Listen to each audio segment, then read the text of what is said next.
अस्सलाम वालेकुम, मैं हूं इश्तियाक गुंदल। आप मेरा यूट्यूब और फेसबुक चैनल देख रहे हैं, देखने का बहुत शुक्रिया। ऑडियो लीक्स का जो मामला था उसने तमाम तर लोगों की तवज्जो को अपनी तरफ मरकूज किया हुआ था और हर कोई इसी हवाले से बात कर रहा था। जो सियासी जमातों के हुक्मरान हैं वो अपने तौर के ऊपर एक खौफ महसूस कर रहे थे कि पता नहीं आने वाले वक्त में उनके हवाले से किस तरीके से जो है वो ऑडियो लीक्स सामने आ जाएं। ऑडियो लीक्स के हवाले से अब पता चल गया है, वफाकी वजीर दाखिला राना सनाउल्लाह साहब ने बड़ा वाज़ेह तौर के ऊपर बता दिया कि ऑडियो लीक्स में मुलव्वस कौन था। उन्होंने ये भी कहा कि इसमें कोई खुफिया एजेंसी जो दुश्मन मुल्क की थी वो मुलव्वस नहीं थी। फिर कौन मुलव्वस था, एक तो इस हवाले से बात करेंगे। दूसरा यह है कि ऑडियो लीक्स के हवाले से कौन कौन सी एजेंसियां तहकीकात कर रही थी और उन तहकीकात के नतीजे में क्या चीजें सामने आई हैं। क्या जिन्होंने भी ऑडियो लीक्स के मामले को उछाला और इसमें मुलव्वस थे उनको गिरफ्तार किया गया या फिर इस पर आने वाले वक्त में सियासत हो सकती है।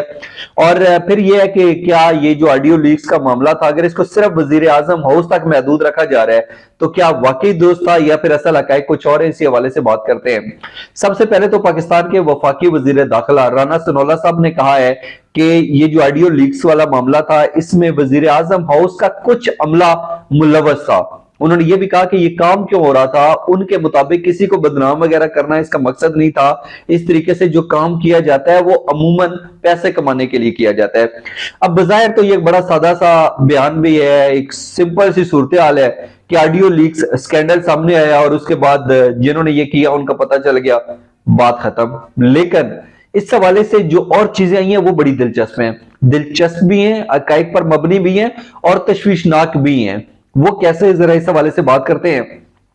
सबसे पहले तो हम बात करते हैं राना सनाउल्लाह साहब के बयान की। आपको याद होगा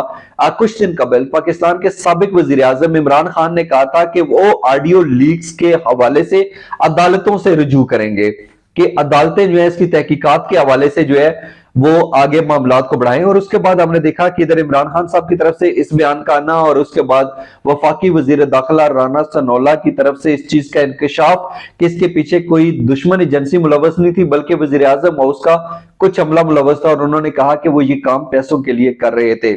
अब यहां पर दो चीजें अहम है। एक चीज तो ये अहम है कि ठीक है वजीर आजम हाउस का अमला इसके अंदर मुलव्वस था, वो ये रिकॉर्डिंग्स करता कैसा था। एक बात उन्होंने कहा जी कि उन्होंने ना एक जो छोटी रिकॉर्डिंग डिवाइस थी वो लगाई हुई थी। अब यहाँ पे दो पहलू हैं। मैं सबसे पहली बात तो ये है कि अगर छोटी सी एक रिकॉर्डिंग डिवाइस वजीर आजम हाउस में लगी हुई थी जो कि टेलीफोनिक गुफ्तगू को और जो गैर रस्मी गुफ्तगू थी उसको रिकॉर्ड कर रही थी, तो ये डिवाइस कब से लगी हुई थी। वजीर आजम हाउस के अंदर अगर कोई इस तरीके से रिकॉर्डिंग डिवाइस लग जाती है और ये हमारी एजेंसियों को पता नहीं चलता और उसके बाद ये मामला यूं ही चलते रहते हैं, काफी दिन गुजर जाते हैं, तो फिर ये क्या हमारी जो एजेंसियां हैं उनकी नाअहली है, उनकी कमजोरी है या फिर इसे एक ह्यूमन एरर का नाम देना दुरुस्त होगा। इसके साथ दूसरी बात ये भी है कि ये तो चले एक हैकर थे, उन्होंने जो है वो एक आवाजें जो हैं उनको जो रिकॉर्ड किया था उन्होंने पब्लिक करना शुरू कर दी। उन्होंने बड़े बड़े दावे भी किए कि अब कंप्रोमाइज नहीं होगा, 5 अरब से शुरू हुए, उन्होंने कहा कि बाद में हमें कोई 15 अरब भी देगा तो हम इसके ऊपर जो है अब नहीं रुकेंगे, अब ये चीजें सामने लेकर आएंगे। लेकिन यहां पर सवाल ये पैदा होता है कि अगर वो हैकर जो थे वो इन ऑडियो को लीक्स ना करते तो क्या 2 साल 3 साल 4 साल इसी तरीके से ये चीजें चलती रहती हैं। और वो जितनी भी प्राइम मिनिस्टर ऑफिस जो होता है वो तो बड़ा सेंसिटिव होता है, तो उधर जो इंफॉर्मेशन लीक होती, ये तो चले पाकिस्तान की खुशकिस्मती कह लें कि चले पता चल गया, हैकर्स ने जरा जल्दी कर दी कि उनके पीछे तलाश का अमल जारी हुआ और पकड़े गए। अगर हैकर्स इस तरीके से ना करते, वो सारा फोकस सिर्फ रिकॉर्डिंग पे करता है कि साल डेढ़ 2 साल हम रिकॉर्ड्स कर लेते हैं और बाद में सारी चीजें हो जाती, तो फिर जो है ये सूरत हाल क्या रुख इख्तियार करी। ये बड़ा सेंसिटिव मामला है, फिर ये सूरत हाल जो है वो क्या रुख इख्तियार कर सकती थी। एक तो ये इंतहाई सेंसिटिव इशू, फिर दूसरी बात ये है कि ठीक है चलें जी वो जो रिकॉर्डिंग डिवाइस लगी हुई थी वो वजीर आजम हाउस के अंदर लगी हुई थी, लेकिन हमने तो जैसे वो राजा बिशारत साहब के हवाले से भी कुछ ऑडियो सामने आई, कुछ और लोगों के भी सामने आई, वो तो वजीर आजम हाउस के अंदर नहीं लगी हुई थी। फिर उन ऑडियो लीक्स को जो है वो सामने कौन ला रहा है, इस हवाले से वफाकी वजीर दाखिला राना सनाउल्लाह क्या कहेंगे। सिर्फ वजीर आजम हाउस की हद तक तो मान लिया, लेकिन ऑडियो लीक्स का अब ये जो स्कैंडल सामने आया, ऑडियो लीक्स सामने आ रही हैं, ये सिर्फ वजीर आजम हाउस की तो नहीं है और भी बहुत सारी आ रही हैं, तो इसके हवाले से इसमें कौन जो है वो मुलव्वस है। یہ دیکھنا پڑے گا۔ اس کے ساتھ ساتھ ایک اور بڑا اہم پوائنٹ ہے کہ یہ چلیں ان لوگوں کو آئیڈینٹیفائی کیا گیا، پتہ چل گیا، یقینی طور کے اوپر ایک اہم پیش رفت ہے، ایک مثبت ڈیولپمنٹ ہے، لیکن یہ جو تحقیقات تھیں اس کی نگرانی کون کر رہا تھا، یہ تحقیقات کس نے کی، اس حوالے سے انویسٹیگیشن کون کر رہا تھا؟ تو اس دفعہ حیرت انگیز طور کے اوپر جو ہے وہ ہم نے دیکھا کہ 2 انویسٹیگیشنز ایجنسیز جو تھیں انہوں نے پہلی کمیٹی میں وہ کام کر رہی تھی جس میں انٹر سروسز انٹیلیجنس اور انٹیلیجنس بیورو یعنی کہ ISI اور IB کے لوگ اہلکار شامل تھے، وہ تحقیقات کر رہے تھے۔ اچھا، پھر جو دوسری تحقیقاتی کمیٹی تھی وہ FIA کی تھی، فیڈرل انویسٹیگیشن ایجنسی کی، وفاقی تحقیقاتی ادارہ جو ہے ہمارے FIA، انہوں نے کیا، اور ساتھ ساتھ وہ اس حوالے سے بھی تحقیقات کر رہے تھے کہ یہ پرائم منسٹر ہاؤس سے جو امریکی سائفر غائب ہوا وہ غائب ہو کر کہاں چلا گیا، اس حوالے سے انہوں نے انویسٹیگیشنز کی۔ اور جو تیسری چیز انہوں نے بنائی، جو ایک نگران کمیٹی آپ کہہ لیں، وہ وفاقی وزیر داخلہ رانا ثناءاللہ صاحب کی نگرانی میں بنائی گئی، جو ان کے اوپر نگرانی کا کام کر رہی تھی، وہ اس کو دیکھ رہے تھے۔ تو یہ 3 جو تھیں، یہ 2 جو ہے میں نے آپ کو بتایا کہ انٹیلیجنس جو ہے IB اور ISI، دوسرے پہ FIA، اور تیسری کے اوپر ایک نگران کمیٹی بنائی گئی جس کی سرپرستی وفاقی وزیر داخلہ رانا ثناءاللہ کر رہے تھے۔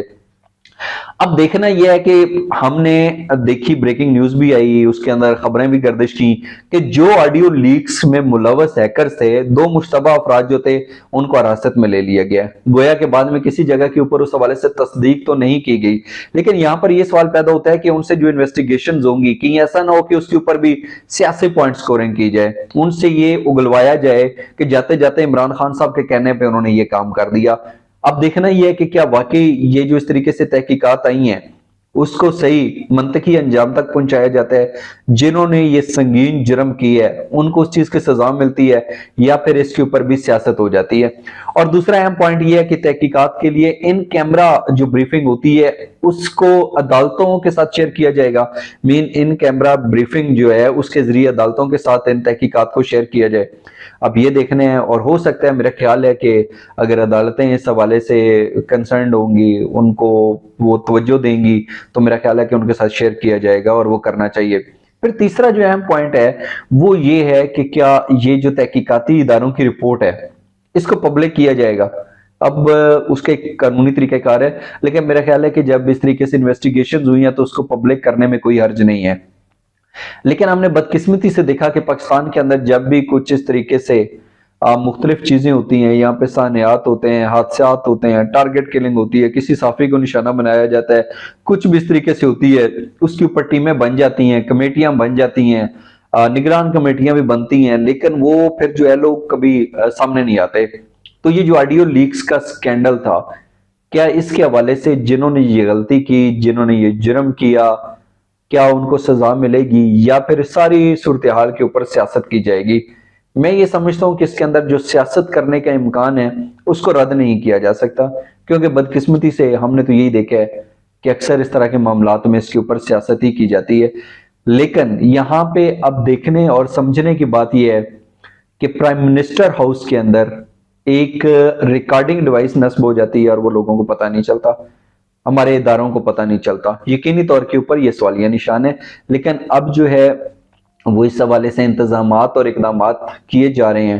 کہ اس کے اندر اس کے بعد اس طرح کے معاملات جو ہیں وہ سامنے نہیں آئیں گے، اور جو اہلکار تھے جو پرائم منسٹر آفس کے اندر ہوتے تھے، پہلے سال میں ایک دفعہ ان کی سکروٹنی ہوتی تھی، اب غالباً ہر 3 ماہ کے بعد ان کی سکروٹنی کا جو عمل ہے اس کو یقینی بنایا جائے گا۔